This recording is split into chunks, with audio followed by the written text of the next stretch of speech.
আমরা চাই যে ক্লায়েন্টের কাজটা সুন্দর হোক, তা আমরা জিতে গেলে আসলে তারাও জিতে যাবে। এই টোটাল জিনিসটা আসলে সোর্সিং করতে হবে এবং proper source, proper colour, content, এটা খুব গুরুত্বপূর্ণ এখানে। বাসা হচ্ছে একটা শান্তির জায়গা, তো শান্তির জায়গাটা যদি একটু সুন্দর করে তুলি দেন হচ্ছে আমার কাছে মনে হয় ভালোই লাগবে। তো সবকিছু মিলায়া করা আর কি। আসলে ইন্টেরিয়র ডিজাইনটা যদি আমরা বলতে যাই সেটা হচ্ছে প্রপার প্ল্যানিং, এবং আসলে অনেক কাজ করা ইন্টেরিয়র না, ইন্টেরিয়র বেসিক নিড মিন আসলে একটা রুমের মধ্যে বা একটা বাসার মধ্যে এমন একটা পরিবেশ বা এনভায়রনমেন্ট ক্রিয়েট করা যেটা আসলে আপনাকে প্রভাবিত করবে। মিস্টেকটা হয় কি, একটা ডিজাইনের ক্ষেত্রে আপনাকে প্যাটার্ন ফলো করতে হয়, কালার প্লেট আছে, এগুলো আসলে ফলো করতে হয়। ইন্টেরিয়রের ক্ষেত্রে প্রপার প্ল্যানিংটা খুব দরকার, পারফেকশনটা খুব দরকার। এক্ষেত্রে আপনার আসলে অপ্রয়োজনীয় খরচেরও দরকার নেই, অপ্রয়োজনীয় ফার্নিচারেরও দরকার নেই। যেখানে যতটুকু আছে অতটুকুকে নিয়ে ডেভেলপ করে একটি সুন্দর ফিনিশিং নিয়ে আসাটাই আসলে interior basic need. Precision engineers and design আইডিয়ায় আসলে আমরা যখন কোনো ফ্ল্যাটকে নিয়ে কাজ করি ডিজাইনের ক্ষেত্রে, তখন আমরা সবসময় সবচেয়ে বেশি ইম্পর্টেন্ট দিই আসলে প্রত্যেকটা স্পেসকে কাজে লাগাতে, হ্যাঁ, এবং পরবর্তীতে আমরা চেষ্টা করি যাতে অপ্রয়োজনীয় কোনো খরচ না আসে।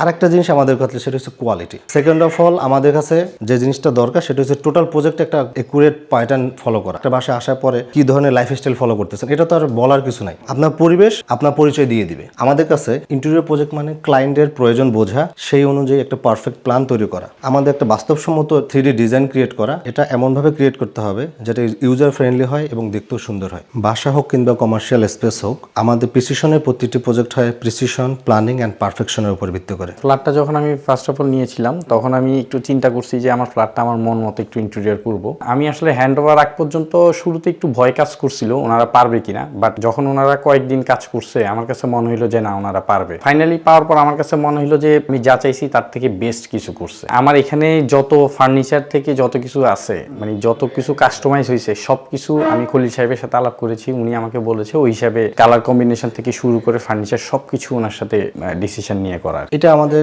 Family living zone. আমরা ফ্যামিলি লিভিং এ একটা টিভি ইউনিট ডেভেলপ করেছি এবং সোফার পিছনে এখানে তাদের একটা ফটো গ্যালারি রাখার চেষ্টা করেছি যাতে সুইট মেমোরি গুলো কালেক্ট করা যায়। এটি একটি মাস্টার বেডরুম। আমরা এই বেডরুমের মধ্যে ক্যাবিনেট থেকে শুরু করে সিলিং, ড্রেসিং টেবিল, একটা টিভি ইউনিট করেছি এবং টোটাল রুমে আমরা উডেন এবং হোয়াইট প্যাটার্ন নিয়ে কাজ করেছি। আচ্ছা, কিছু কাপড় আছে যেগুলো আসলে আমাদের আশা পরে রাখতে হয় বা দরজার পিছনের জায়গাটা নর্মাল ইউজ হয় না, আমরা এই জন্য এটা একটা ক্যাবিনেট করে দিয়েছি। আসলে এই কর্নারটা তো আসলে একটা কথা হচ্ছে একটা রাফ কর্নার হিসেবে পড়েছিল, আমরা এটাকে একটু ডেকোরেটিভ ক্যাবিনেট করে দিয়েছি।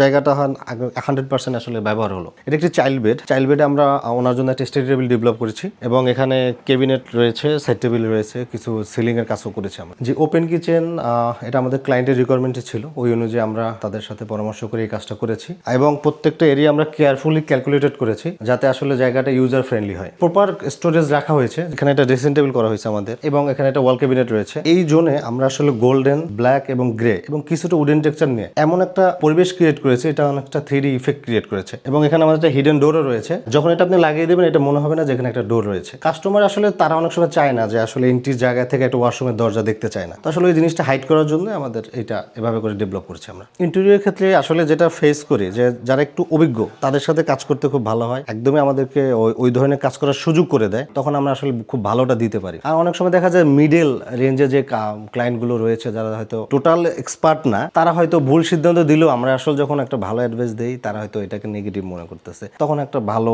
আউটপুটের ক্ষেত্রে একটু বাধাগ্রস্ত হচ্ছে। আসলে একটা রুমের আসলে তো মানে একজন তো ব্যবহার করতেছে না, একাধিক লোক ব্যবহার করতেছে, তাদের ইউজার অ্যাট্রিবিউশন অনুযায়ী আমাদের রুমের বিভিন্ন শেপ বা ডিজাইন ডেভেলপ হবে। শুধু যে দরজা তা না, আসলে একটা রুমের করিডোর থাকতে পারে, বারান্দা যাওয়ার জায়গাটা থাকতে পারে, দরজা ওপেনিং থাকতে পারে, সবগুলো না মিলিয়ে একটা প্ল্যানিং হতে পারে। একটা দরজা যখন বাম দিকে থাকবে কি ডান দিকে থাকবে তার উপরেও নির্ভর করতেছে যে একটা জায়গা, একটা রুমের কতটুকু জায়গা ব্যবহার উপযোগী করা যায়। আসলে মানুষ তো করতে করতে অভ্যস্ত হয়, তার সাথে আমাদের আসলে প্রফেশনাল স্কিল দেন আর এডুকেশনাল ব্যাকগ্রাউন্ড সব মিলিয়ে আসলে এটা একটা ভালো আউটপুট আশা করা যাচ্ছে।